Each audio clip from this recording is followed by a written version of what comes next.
You know, I'm really good, Preston. Like a few people have now seen the documentary, and it's so nice because it was 2 years in the making. So hearing people's feedback has been really, really nice because we've just been sitting on this for years. So it's been really Yeah. good. I'm really excited. Is it strange that, as you just said, it's a long journey, even in watching like all these different events within it, like the tiger shark and everything that you have going on in it. Just the 24 hours of exercise just seems like a massive feat. And it just goes by within a matter of minutes. So is it hard not to be precious about like all the footage and all these moments of where you're just like, that was incredibly hard, but yet I did it? Like, is it strange that it's just like 45 minutes, an hour? Do Boom, you know? there's 2 years. I'm so glad you asked that, President, because it is actually, you're the first person to ask that. And I think the beauty of this was we condensed so much into just one documentary. I mean, essentially, it could have been four, which in some ways, it's exactly what you said. Like the tiger shark, famine and feast was brutal. And that could have been a movie, but Exactly. oh, I appreciate that. But it's so short. But hopefully, I think that's what we were trying to do. This really fast-paced documentary where, with these four incredible sharks bringing it to a new audience. People literally just go, bah, bah, bah, bah, one after the other, after the other. Oh, okay, he's lost 22 pounds. He put 22 pounds on. He's in an airplane. Right now, he's Mhm. polarising out the water. So we hope it brings shark science to an audience by just being that fast paced, really. Yeah, yeah. There's no diminishing just how incredible it is that you had that encounter with the basking shark where it swam next to you for a day and a half while you were on this nearly 1,800-mile swim. It's obviously what sparked the idea for this show. But in the show, we get fascinating insight into the physicality of it all, just how much you have in common with the power of a shark. But I'm curious what your journey has been like with developing an emotional and an intelligent connection with the sharks, specifically the basking shark. Did you go down any rabbit holes of research and studying and just spending a lot of time just observing their behavior to know more about their thinking? Do you know what? Again, I'm so glad you asked that. You're the first person to ask that as well. Just in terms of like when we were diving, one with the basking shark, but then this led me down a rabbit hole, which was the tiger sharks, the hammerheads, the great whites. And I think you can research so much about their psychology, what they're thinking, like their intellect. But until you've actually dived with them, specifically like the ampullae of Lorenzini, where they're able to pick up electrical impulses with their Mhm. heartbeat, there's an intellect to them. And the way that they will scan you, they're literally scanning you and picking up data, analyzing, are you prey, are you not? Like what's going on with the seabed? And certainly with the hammerheads and the tigers, for instance, like it was crazy in that if Preston, if me and you were down there now diving, it would go, okay, there's Ross, there's Preston. Okay, how's Mhm. Preston's heartbeat? Okay, is he flinching or is he not flinching? And it would pick up so much. Mm, And I think, we humans, communication so much is non-verbal, but with right. sharks, that's amplified like 10, 100-fold. In that they will pick up this, if you flinch down there, they're like, that's kind of prey. And they pick up on it. So it was amazing with tiger sharks specifically as well.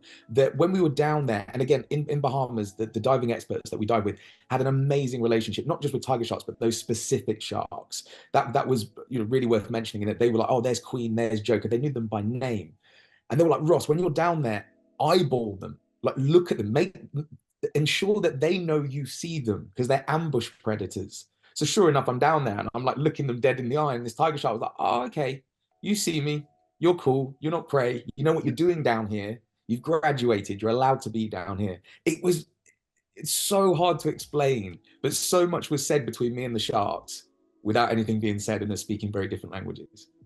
Do you see any sort of like shift with how you communicate and observe because of instances like that? Like, is there more of a pep in your step? Are you more hyper aware of your surroundings because of like what they're able to do? Exactly that. I think when diving with hammerheads, they could mess you up, they could bite you, but they kind of know not to. They're scanning the seabed with their strange head. Again, Ampulla Lorenzini, they know exactly what's going on. And when they're looking at you, they're kind of like, oh, because of our weird shape of our mouths, it would be kind of hard for us to eat you. So we're not really going to bother. So there's an energy in the water with hammerheads. Even when I was diving on the ship with Queen, she's 16 foot. As she Mhm. went past me and literally grazed my leg, I was like, if she wanted to just do that with her tail, it could probably break my arm. Like there was Right. that respect. and sort of just for the sheer power. But you could tell that Queen, that particular hammerhead, she was fine. She was just like, no, no, no, you're fine. You're not on my menu. I don't mind you being here. That said, Joker, the tiger shark in there was a completely different energy in the water. Your head has to be on a swivel because they were ambush predators. So Yeah. if Joker or any tiger shark came up behind me and I didn't see them, it would have been a completely different story. And I think it's about no. And then equally with the basking shark, despite its massive mouth, it's so intimidating. You know you're not on the menu, so that's absolutely fine. So yeah, I'm glad you asked because the communication you have with each shark completely depends on the shark, and that's what we hope that the show really communicates. When people hear shark, they just kind of hear a sort of tar it with all the same brush, or and it's like no no no. If I said I was just running down the park, Preston, and a dog was barking at me and I was scared, you'd go, well, what sort of dog? And if I went, oh, it was a poodle, you'd go, Right. oh. And I think people need to be educated the same. There's so many species of shark. So when I say I Yeah. swam with shark, people go, oh no, they think of Jaws. I'm like, no, no, no, basking shark. Yeah. And that will be a huge success if we communicate that to a wider audience. Yeah, I mean, personally, just because I'm so passionate about all this, is that like I see all these videos, especially if you're like on Instagram or TikTok, you see a lot of videos of like people pointing out sharks at the beach, and then they're like, "Oh my gosh," and I'm like, "You're in their domain, like that is their home. Nice for you to stop by, but like you gotta adhere to their environment." I Yeah, love that you said that, Preston. That was one of the biggest things that I took away as well in terms of shark and human conflict. I love that Alison Tanner and Mike Whitehouse were like, no, no, you don't manage sharks, you manage humans. You mm, go into their house, and that really resonated with me because the amount of people, calling for shark culling and all sorts of things. It's like, no, no, no, no, no, we manage humans, not sharks. So that I love that you said that because yeah, exactly the same. That is one of the biggest takeaways I hope people take from the show. yeah. Speaking specifically about like what you were just saying about the like keeping your head on a swivel. Like there's the sequence again with the tiger shark where you're going in the water, the visibility is not best, and you're having to put a lot of trust into the experts there. And then also having faith that everybody, the camera people, everybody's going to be okay, and you have to be on high alert. Is it a bit of a strange, like how much are you thinking about like I don't know, like some of the technical aspects of it all, and also like, I mean, naturally, you're wanting to get material that is great to watch, but then also like you are a human being, so I'm just kind of curious about like your the balance of your mind and like keeping your OS in top shape and your mind clear when you're encountering moments like that. Yeah, yeah. Again, I don't think we covered it fully in the show, but I was learning to dive for years. So I am PADI qualified, but shark specific diving as well. I was diving for months, years prior to this, like before I was even let in. And I think that was really important for the experts as well, that they're just like, you have to be so skilled. You almost have to, if there is any fear or any incompetency or anything like that, you have to just learn your way out of that. Because I think that's one of the biggest things that if you are, as I said before, if you're scared when you're down there, incompetent in any way, unable to correctly adjust your buoyancy, the Mhm. shark will be the first to know.